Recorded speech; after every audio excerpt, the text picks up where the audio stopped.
Et donc là, la même version, mais couverte avec de l'espace derrière. Voilà, la 599 GTB. Alors la 599 GTB, c'est assez intéressant comme modèle, puisqu'elle a beaucoup évolué. On a fait la 599 XX, qui est un laboratoire sur piste pour nos clients. On a fait la 599 HGTE que vous voyez là, donc qui était un dérivé plus sportif où on avait travaillé sur l'aérodynamisme, le son et les suspensions et la direction. On a fait la 599 Aperta, donc la SA Aperta, et la 599 GTO, la voiture la plus puissante, et qui a ce terme GTO qui est l'un des plus mythiques chez Ferrari. Donc c'est une voiture sur laquelle on a beaucoup travaillé. C'est le V12 de Ferrari, c'est l'arme aussi Ferrari, parce que vous avez la 599 et la 458 Italia qui sont des voitures très sportives, et la 612 Caglietti et la California qui sont des voitures plus GT.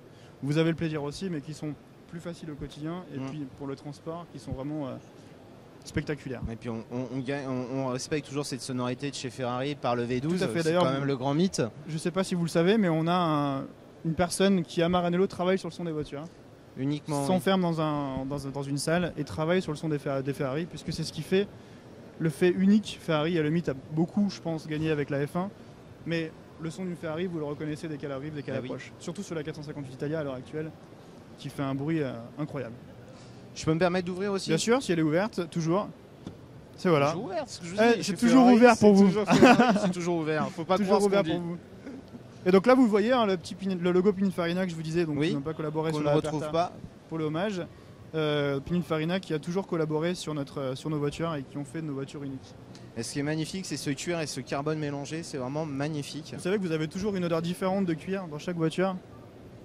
Dans la 599, vous avez une odeur, dans la California, vous avez une autre odeur, et dans la 458, vous avez aussi une autre odeur. Tout est fait à la main, toutes nos voitures sortent à Maranello, j'en profite pour en parler. Toutes nos voitures sortent de Maranello, sont assemblées à Maranello. Et il y a un vrai travail sur le cuir par notre partenaire Poltron Afro, où des gens, vraiment à l'usine, travaillent à la main sur ces voitures-là pour les assembler. D'accord. Donc vraiment unique, on voit vraiment sur pécage, donc toutes les coutures, tout ça est fait. Voilà, ça les coutures vous pouvez les choisir, les sièges vous pouvez les choisir, le carbone vous pouvez les choisir. On a un espace dédié justement, on a reconstitué l'atelier à Paris ici, qu'on a à Maranello, qu'on ira voir juste après, où les clients peuvent construire vraiment leur propre voiture.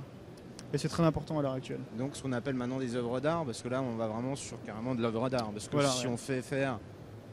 Ouais, parce qu'on peut choisir vraiment le cuir, on peut mettre du cuir où on veut, on peut mettre la couleur que l'on veut. On peut même choisir la couleur des arceaux de sécurité ici, où on peut les mettre aussi. Ce qu'on ne touche pas, c'est le design et la sécurité, bien sûr.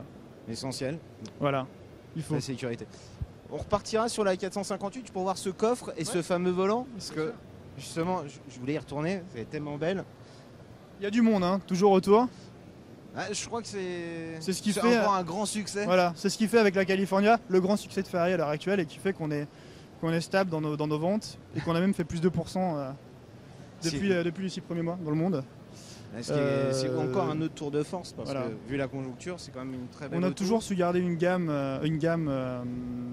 actualisée tout le temps parce qu'on a la 458 qui est sortie à Francfort il y a 1 an, la California qui est sortie il y a 2 ans où là on a fait aussi le système LA, on a toujours les V12 qui sont là pour des gens qui cherchent la passion Ferrari et se transporter.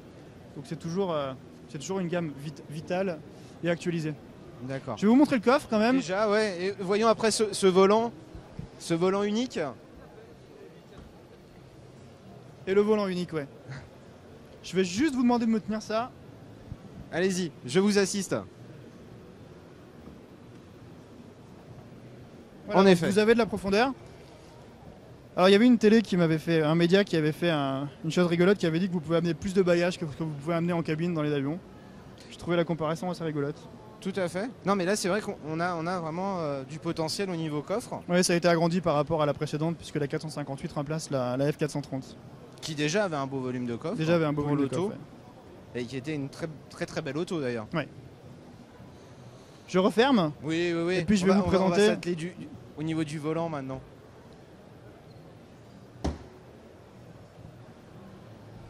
Ah, je vous laisse vous installer pour nous expliquer tout ça. Bah non, allez-y, je vais vous expliquer ça comme ça, moi. il faut qu'une Ferrari, ça se fasse sentir et ça soit vivant. N'est-ce pas ? Ça se fasse vivre. Je vais passer à côté de vous, tiens. Très bien. Approche-toi. Viens visiter avec moi.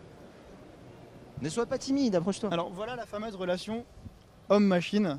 Donc les clignotants qui sont ici. En effet, oui. Donc là, c'est vraiment tout à portée de main. Tout à portée de main pour que vous puissiez toujours regarder, bon, là, les gens à l'heure actuelle, puisque le stand est toujours, il y a toujours beaucoup de monde autour de notre stand, mais normalement la piste et la route. Tout à fait. Donc vous avez les clignotants ici, les phares ici, donc plein phare aussi ici, les essuie-glaces. C'est le réglage de la suspension si vous êtes sur des routes bosselées et que vous voulez avoir un minimum de conduite confort.